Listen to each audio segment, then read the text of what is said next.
Hi everyone, and welcome to a special summer edition of Boom and Gloom, a Columbus Blue Jackets fan podcast where I talk about the boom, which is the good, and the gloom, which is the bad, of our CBJ. I'm your host, Anthony.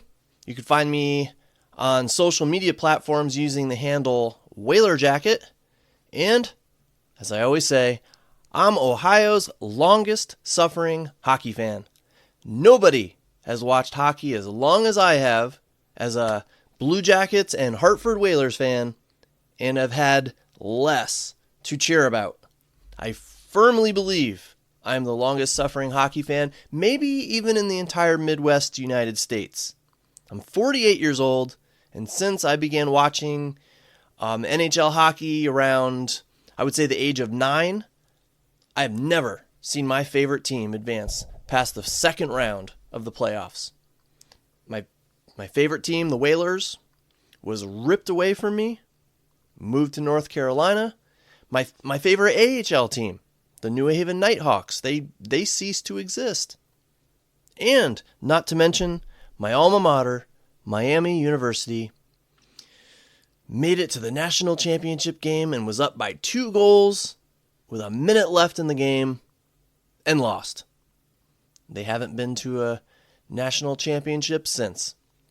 Now, I say all that for any new listeners with me today who might be tuning in for the first time, so you can learn a little bit about who I am and why I say I am the longest suffering hockey fan. But for all you people who are returning, welcome back. Thank you for joining me today. It is currently Monday, June 30th. Happy birthday to my sister. And I'm not quite sure how this recording is going to turn out. I have a 4.5-month-old yellow lab puppy. Ripley is her name. And I love her to death. But she is a menace. Last week she ran into my office and without any warning went over to my microphone cord that was plugged into the computer, chomped on it once, and severed it beyond repair. So I'm using a new microphone cord and noticed that somehow my recording settings on Audacity, yeah, I use Audacity. I know it's a free software, nothing professional, but that's what I use. But all my settings were reset somehow. So I'm not sure how this one is going to turn out in terms of audio quality. We'll have to see. But if it's bad, just know that it may take a couple of episodes to work out the kinks and get it back to where it should be. And I'll also warn you, Destructo Dog is currently outside. When she returns, I may have to pause this recording to make sure she isn't wreaking havoc somewhere else in my house. Or she may just come in here and start barking and whining and growling because she wants me to play with her. The joys of a new puppy. And I'm serious. I'm not complaining one bit. I love her to death. I don't do many summer episodes, but I do like to pop on here when the mood strikes and when there is Blue Jackets content to discuss. Well, there is content to discuss. I am not exactly happy right now. I'm not pleased. I am on record saying how happy I was, or how happy I have been with how Don Waddell has handled the Blue Jackets general manager duties. I was happy. But that started to change a little bit around the trade deadline. Since then, he has made some head-scratching decisions, we'll say. He brought in 2 players around the deadline, Christian Fischer and Luke Kunin, gave up draft picks to do so, and what happened? Well, Fischer played in 1 game, which I don't even remember. I thought he never even saw the ice in a Jackets uniform. And then Luke Kunin had 0 goals, 0 assists, 0 points, was a -4 and only played in 12 games before Coach Evison came to his senses and benched him for the last stretch of games. Not to mention, Cunnin took a spot in the lineup, often keeping James Van Riemsdyk out of the lineup. I firmly believe to this day that if Cunnin was not acquired, if the team's chemistry was not altered, had they not had a guy in the lineup who contributed literally nothing offensively, the Jackets would have at least had one more win. Because if you remember, there was a stretch where offense was the problem. The main problem, I should say. You can't tell me that in those games where Cunnin was in, had JVR been there instead, he would not have had at least a couple of goals or a couple of assists. I mean, again, that was a time when the Jackets were struggling offensively. And Cunnin was not helping. And you know what? One more win would have put the Jackets in the playoffs. So, in a roundabout way, you could say that Luke Cunnin cost the Jackets a playoff spot. Or, in another way, one could say Don Waddell's decision to bring in Luke Cunnin cost the Jackets a playoff spot. I know there's a lot more that goes into it, I understand, but I don't think it's as far-fetched as it sounds. Then there was the decision to hold on to Provorov, to not trade him. At the time, I supported the decision. The Jackets were in a push for the playoffs, and Waddell, he didn't want to alter the team too much. He wanted to show the team he supported them and reward them for basically overachieving this season. And I get that, and I liked that at the time. But then what happened? The Jackets fell apart. They fell out of playoff contention. They had that long losing streak. Now, a 6-game winning streak combined with a Montreal almost collapse, that still got them a hair away from being back in it. But we all know what happened. They didn't make it. So looking back, was not trading Provorov the right decision? My opinion is no. It was not the correct decision. So that's 3 decisions right there that I disagreed with Don Waddell. Fisher, Cunnin, Provorov. Now there's a distinct possibility that Provorov signs elsewhere and the Jackets get absolutely nothing in return. It is okay to disagree with a GM's decision. I mean, come on, is there any GM whose fans applaud every single move he makes? I doubt it. But for me, Waddell could do no wrong for a while. Hiring Evison as a coach, signing JVR, claiming Aston Reese from Vegas, claiming Fabro from Nashville. That was huge. In my mind, he could do no wrong for a while. Then, it seems like once the trade deadline came around, he could do no right in my eyes. I had faith for the offseason because, again, I'm not going to agree with every single decision he makes. What matters is that in the end, the team improves under his watch. Well, now the offseason has begun, and to be blunt, Waddell is off to a crappy start, in my opinion. Let's start with the trade. The Jackets sent draft picks, including a second-round pick, and Gavin Brindley, to Colorado for Charlie Coyle and Miles Wood. This trade infuriates me for several reasons. Every single Avalanche fan I have seen online has raved about this trade. Not a single one has been disappointed with the return.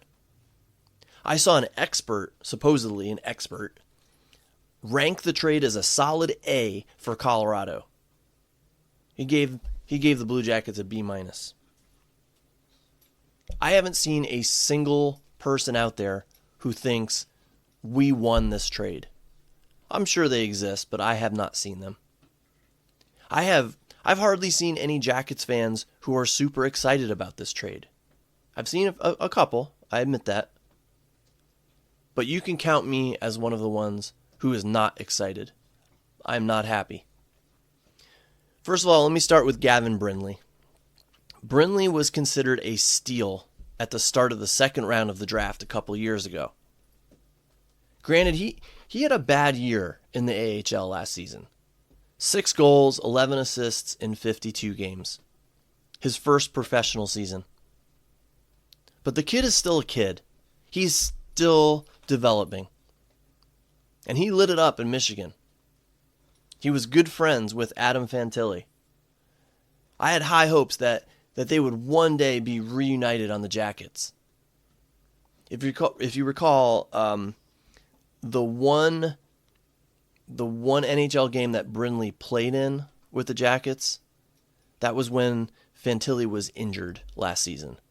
So Adam never got the chance to play with him as a professional teammate.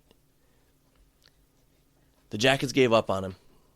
Now, and I understand the notion that he is very undersized and Waddell wants some bigger players. I understand that. And I understand that he is a Yarmo pick.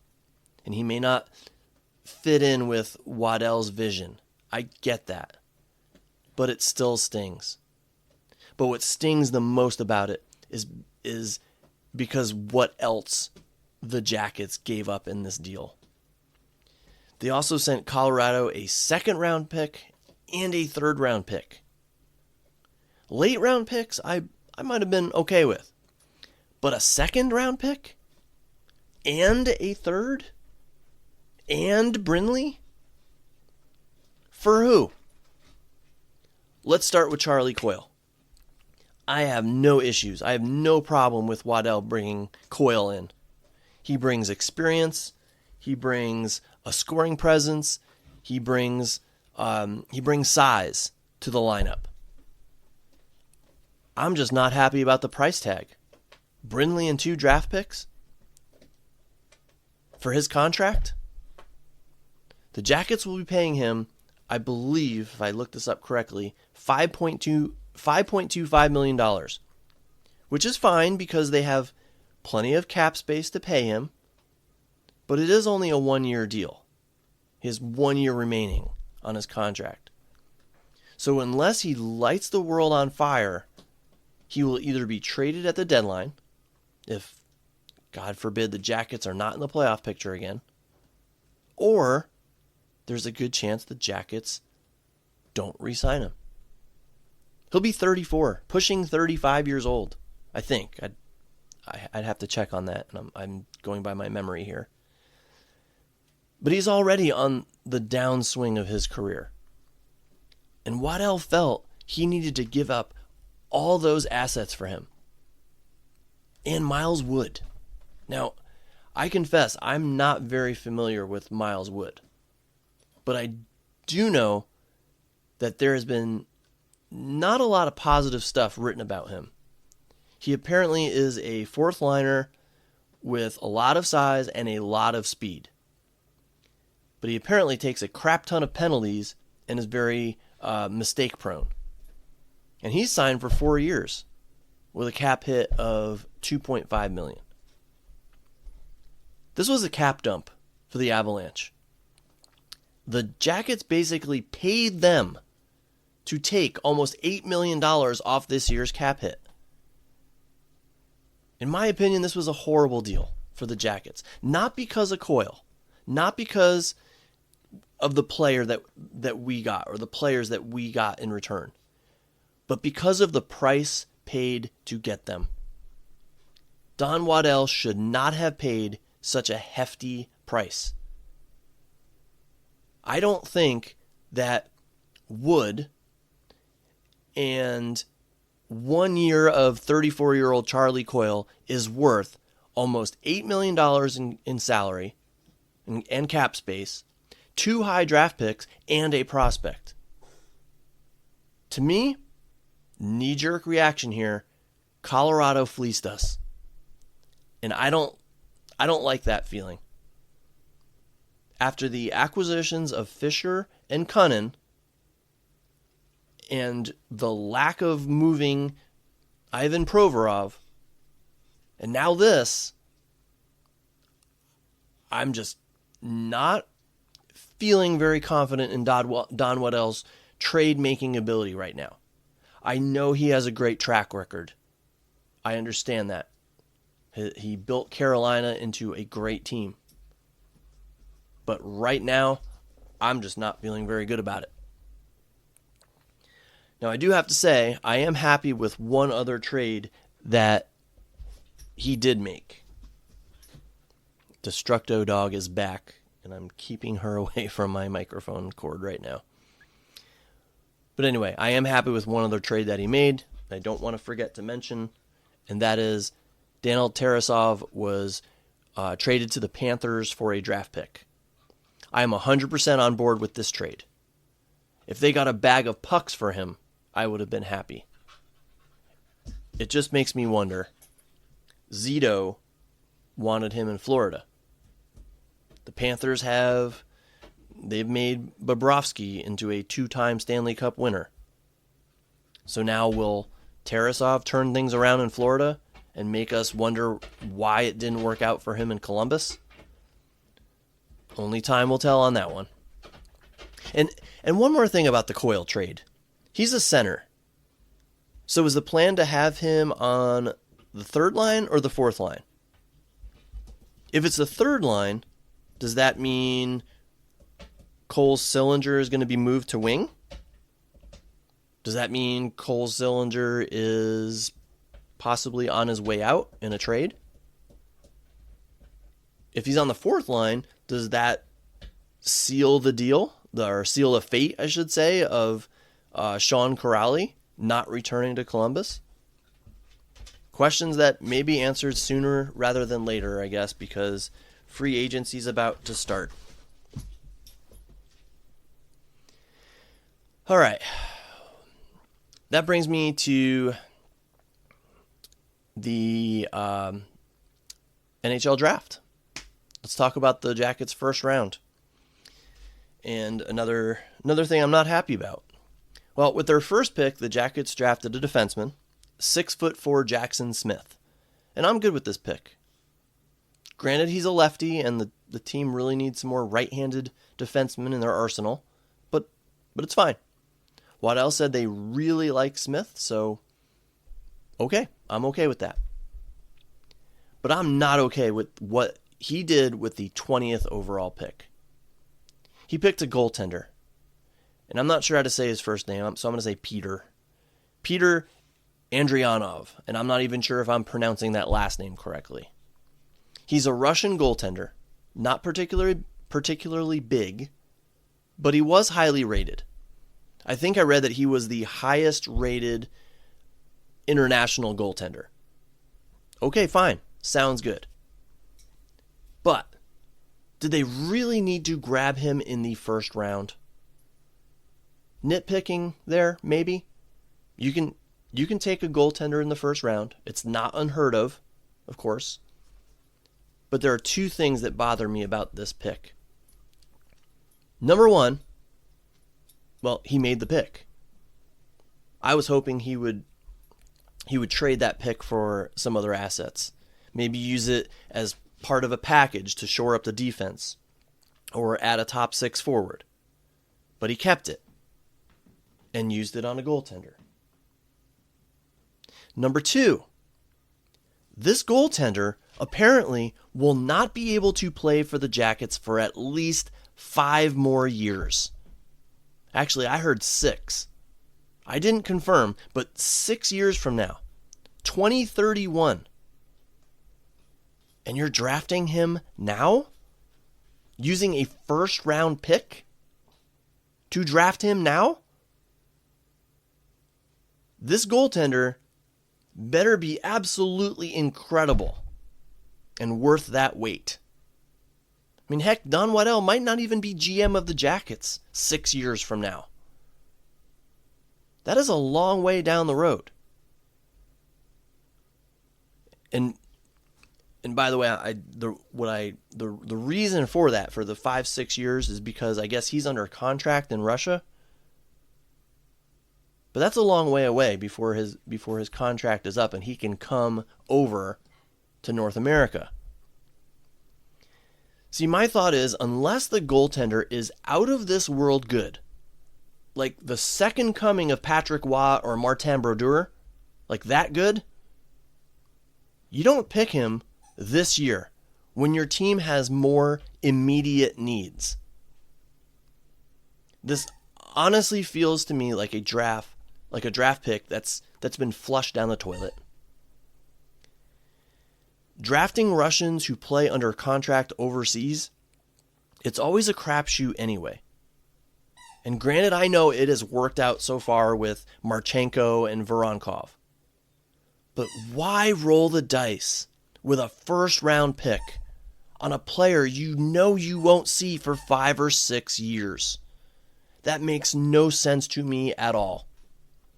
I will bet someone $5 right now, just $5, okay, that Andrianov, or however you say his name, he will never play an NHL game for the Jacket. Because my gut tells me that that's what's going to happen. And at this point, you can probably hear that squeaker in the background. That is Ripley. She has decided to start playing on a toy 6 feet away from me. So I apologize for the squeaking. No updates, by the way, on Provorov. Free agency is set to start, and at the time of this recording, there has been no contract offer that I know of to Provorov. So it looks as of now that they're going to let him walk for nothing, obviously. Again, they could have traded him. John Gibson just got traded to Detroit. Noah Dobson got traded to Montreal. And I know it's early, people, but man, this has been an underwhelming start to the offseason, to say the least. With Gibson and Dobson sent to new teams, the Jackets apparently have to focus on free agency to fill their needs. Or they may have to, at least. You know, there might be some trades in the works that we don't know about, but right now that's the way it's looking. And there are slim pickings at the goaltender position. It is looking more and more, barring some miracle trade, that we're going to roll with an Elvis Jet tandem next season. Glad for Jet, but I was really hoping to have a replacement for Elvis. And again, trades can happen, sometimes out of the blue. I mean, remember the Panarin trade from Chicago? Who saw that coming? So maybe, just maybe, Waddell has some magic up his sleeves, and I'm being overly pessimistic for nothing. But you know what? After 25 years of mostly gloom for this franchise, I think I've earned the right to be pessimistic about what's going on. I think I've earned the right to question decisions made by our still pretty new GM. I think I've earned the right after being told that Scott Housen knew what he was doing. We just had to wait. And after I was told that Jarmo Kekalainen knew what he was doing, we just had to wait. We just had to be patient. So, I think I've earned the right to be pessimistic here. All I can say is that I hope that I am proven wrong. Ripley's still squeaking away. Ripley, I'm recording here. Anyway, I was glad to see that Dante Fabro was signed yesterday. That's a good start with a team-friendly 4-year deal. I like that. But I don't think it's going to happen based on how I'm reading things here. But if Provorov signs as well, we're basically running back the same exact defense from last year. A defense that most everyone agrees needs an upgrade. I still hope there's something Waddell is working on there, and Provorov is left to test free agency with other clubs. I do hope that, even though I am annoyed that we're not going to get anything in return for Provorov. And another thing I just thought of, okay, if the plan is to roll out an Elvis Jet tandem, Elvis seems to get frequently injured or sick or something keeps him out of the lineup. So I really think a cheap veteran on a two-way contract would be a huge benefit to the organization. But Don doesn't ask me my opinion, so we'll have to see what happens. In other news, let's see, the Jackets released their 25th anniversary logo. It's okay. I'm not thoroughly impressed with it. They went for kind of a 3D design, and I think it looks a little bit clunky, but it's not bad. I really hope they wear that Stadium Series jersey again. And speaking of which, I have to say this. I have checked the Dick's Sporting Goods website literally every single day since that Stadium Series jersey went on sale. The price has never dropped. No sales, no discounts. Still $190. I have one, a lovely Father's Day present for my wife, but it's not sized correctly. I ordered a 46, but it's the exact same size as a size 50 Fanatics jersey. So my plan is to buy another one when it goes on sale, then return the incorrectly sized 46, since I still have it and it's outside its return window. I suppose I could do that anytime, but I really don't want to add $200 to my credit card, even temporarily. All right, what else? Sorry, I went on a little rant there. Jackets signed goaltender prospect Zach Sawchenko to an extension. So that makes me think he will be vying for the starting Cleveland Monsters job with Jet Greaves moving up to the Jackets. But I still think a low-cost veteran goaltender would be a boon for the Jackets at this point. And I think that's all I got for now. Things can change pretty quickly, and if history repeats itself right after I publish this, the Jackets will make a huge trade or a huge signing that changes everything. So hopefully I'm maybe willing that into existence, because right now I have to say I'm feeling pretty pessimistic, pretty frustrated about what I had hoped would be a fruitful, successful start to the offseason for the Jackets. And yeah, I know, it's just started, I know. But there are a lot of chips coming off the table really fast. Don Waddell better act fast or have some other options that we don't know about. This was, of course, a rare summer episode of Boom and Gloom. Will there be another one? Well, that depends on what the CBJ, what news develops over the next several weeks with them. Once free agency starts and the Jackets make some moves, or neglect to make some moves, or if more trades happen, then yes, I will pop back on here to give my unwanted opinions. Before that, you can always feel free to contact me if you'd like to talk Jackets hockey, if you have questions or ideas for the podcast, or just feel like venting. I find that very therapeutic sometimes with the Jackets. My wife was actually annoyed with me 2 nights ago when I walked away from my computer frustrated, and she asked what was wrong. And I told her in a very serious, stern voice that I am upset that the Jackets never contact me and ask for my opinion on trades and draft picks. She sighed, and she regret asking. She couldn't care less. but it was nice to vent to someone. So please feel free, vent to me about your frustrations with the jackets if you have them. You can find me on Blue Sky and Instagram. My handle is WhalerJacket. Or email me, whalerjacket@gmail.com. I'll see you next time, and I guess, go Jackets.